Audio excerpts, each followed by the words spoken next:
Hey guys, what's up? This is Alex. I am giving you a quick little preview of some of the flies I've tied. That's a shrimp right there I tied for the Gulf.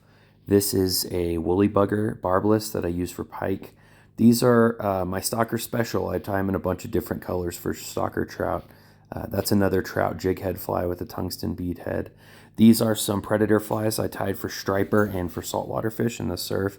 Those are my red and green chili flies. I use glass beads and they're weightless. That's a squid fly I tied for fishing in the Gulf. This is my take on a golden stonefly imitation for trout. That's a big weightless woolly bugger with a glass bead and no weight. This is one of my carp flies. It stands up on its end like this. This is one of my big poppers. I use them for striped bass, and here's the same one in a white color. They make a ton of noise. This is one of my sinking surf flies. It rides hook point up. I toss it in the surf in the Gulf. This is another one of my trout flies. I just like a lot of colors. Here's a little freshwater shrimp with a egg sac in it. This is one of my saltwater flies, also weightless. That is a woolly bugger with grizzly hackle and a rainbow bead. That is one of my trout stalker specials from Texas. These are some of my flies I use in the marshlands in the Gulf. This is just a random fly right there with a barb I use for random panfish. I tied this one with a rabbit zonker for gar. I tied this one for very deep waters fishing for striper. These are some more red and green chili flies of mine. These are some of my gar flies as well. They really like the movement of zonker strips. Here's one of my foam hopper flies.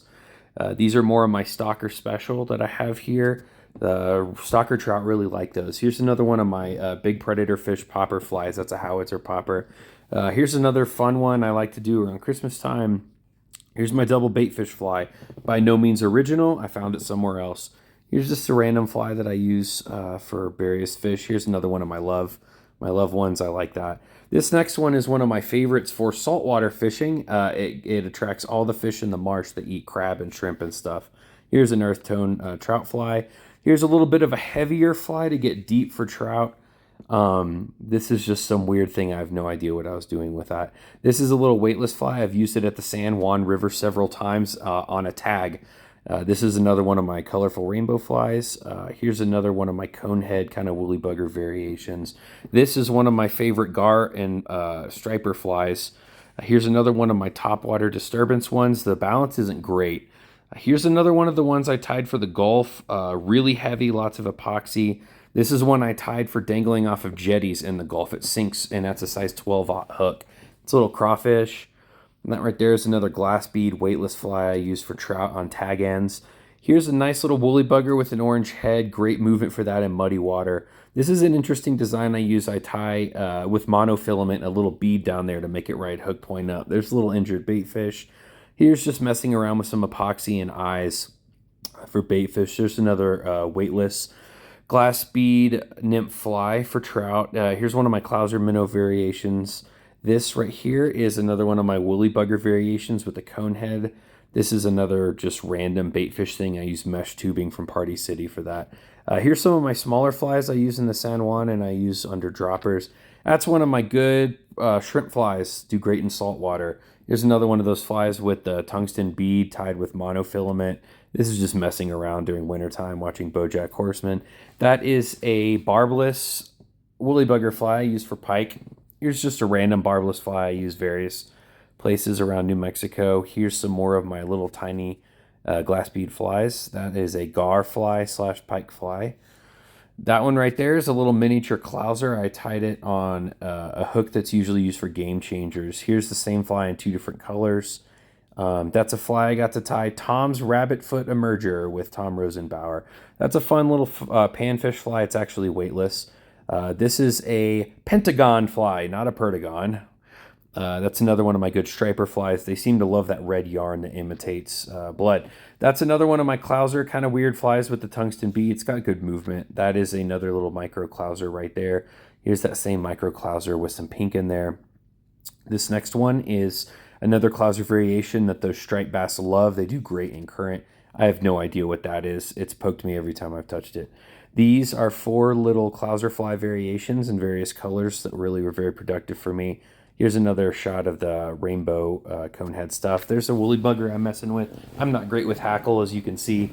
That's a weightless fly right there. There's no weight in that trout fly. Here's another one of my purple and black combos for redfish and saltwater fish. They love that purple black combo. That is a rabbit zonker right there. These are just some random messing around stuff. That right there is another shot of one of those woolly bugger variations. Black and red seems to do well with bass. That's a tiny weightless fly. There's another one of my trout flies for stockers in Texas. They seem to love that one. There's my double bait fish fly in action with some white bass caught on it. There's that same trout fly that I tie out here. It's barbless. That's another shot of my purple and black variations for the Gulf. That is, I have no idea what that is. This is a clouser variation right here. This next one is tied in 3 different sections with intruder shanks. That is something I actually developed for ice fishing, so that was a jig for ice fishing. There's one of my pike flies that I catch pike with. Here is a saltwater shrimp fly I tied that actually does really well with pike as well. Here's one of my barbless jig heads. I use this color combo quite a bit for trout in New Mexico. That's a rabbit zonker strip that's green. It rides hook point up. Same thing in pink, hook point up. They're barbless, great movement. That's my #1 tried and true tested pike fly out here.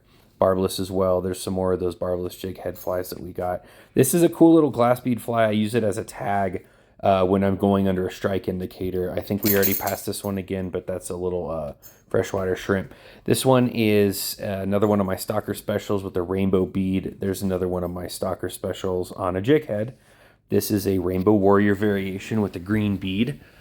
That is one of my crawfish flies. It's got really cool movement with that bent hook. That's another one of my saltwater flies. It's also weightless. Same thing in a different color. They love those shrimp colors in the Gulf. That is I'm just totally blanking on the name. This is a glass bead fly, also weightless. I like to tie that as a tag. I think we already saw these as well. Those are my stalker specials in various colors. That is a little Crazy Charlie variation with a solid lead dumbbell eye. That's another clouser variation. I think we saw that one as well.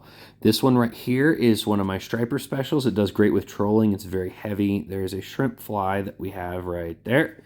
This next one is just me messing around. I caught quite a few fish with that treble hook right there. Just some more messing around. That one sinks really slowly. Good movement. This is a Christmas pickle. That one is just a random zonker strip. Good combination, rides hook point up. That's another one of the bent hook ones. It's really cool movement. There's another Crazy Charlie variation. This one has bead chain eyes, so it's more weightless than the lead ones. That's a net that I started making. I've made 7 of those nets already, and here's my little Tenkara 4-foot.